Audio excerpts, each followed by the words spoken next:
জিনটাকে অন্যদিনের চাইতে আজকে যেন আরো 10 গুণ বেশি ভয়ানক লাগছে দেখতে।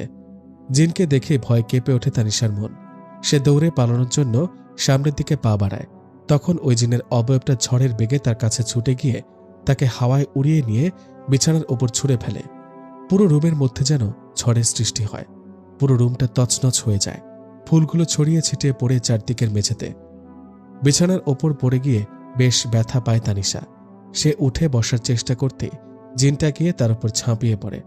তার হাত পা চারদিক থেকে যেন অসাড় হয়ে যায়। চুল পরিমাণ কথা বলার, নড়াচড়া করার শক্তি নেই তার। এবার জিনটা উঠে পড়ে লাগে তানিশার গায়ের কাপড় খোলার জন্য। অসহ্য যন্ত্রণায় চোখ বন্ধ করে নেয় তানিশা। চোখ দিয়ে অঝোর ধারায় পানি গড়াতে থাকে তার। সে বুঝতে পারে আজই হয়তো তার জীবনের শেষ দিন। এই জিনটা তাকে খুব বাজেভাবে মারতে চলেছে। হঠাৎ সে খেয়াল করে রুমের মাঝে সবকিছু শান্ত হয়ে গেছে। সে নিজের হাত পা নাড়াতে পারছে না। তানিশা এবার ধীরে ধীরে নিজের চোখ খোলে। শরীরটা যেন ভীষণ রকম ব্যথা করছে তার। সে এবার উঠে বসে চারদিকে তাকিয়ে ভীষণ রকম অবাক হয়ে যায়। কারণ পুরো রুমটা আগের মতোই সাজানো গোছানো এবং পরিপাটি হয়ে আছে, যেন এতক্ষণ কিছুই হয়নি। কিন্তু তানিশার পুরোপুরি বিশ্বাস এখন যেটা হয়েছে সেটা স্বপ্ন নয়, সেটা বাস্তব। কিন্তু এতটুকু সময়ের মাঝে সবকিছু আগের মতো হলো কি করে?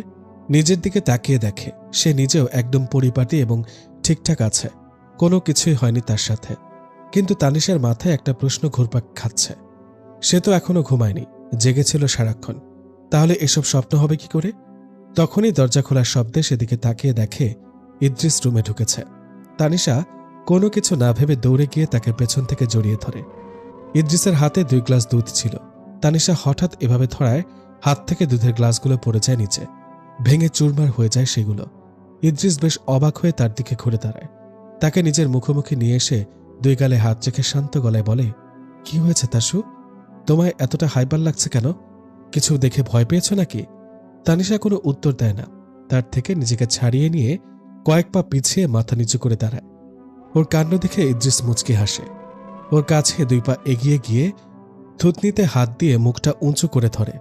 ইদ্রিস কিছু বলার জন্য মুখ খুলবে, তখনই তানিশা দেখে ইদ্রিসের ঠিক পেছনে ওই অবয়বটা দাঁড়িয়ে রাগে ফোঁসফোঁস করছে। তানিশা চিৎকার দিয়ে ইদ্রিসকে শক্ত করে জড়িয়ে ধরে। সাথে সাথে অবয়বটা হাওয়ায় মিলিয়ে যায়। তানিশার কাণ্ডে হতভম্ব হয়ে যায় ইদ্রিস। সে নিজেকে শান্ত করে তানিশার মাথায় আলতোভাবে হাত বুলাতে বুলাতে দুষ্টুমি করে বলে, ভেবেছিলাম তোমাকে বিয়ে করে আমার জীবনটা নিরামিষময় হয়ে যাবে। কেননা সারা জীবন আমাকে একা একাই রোম্যান্স করতে হবে। কোনোদিন তুমি আর রোম্যান্স করবে না। কিন্তু এখন তো দেখছি আমার চাইতে তুমি 5 ধাপ এগিয়ে আছো। আমি এখনো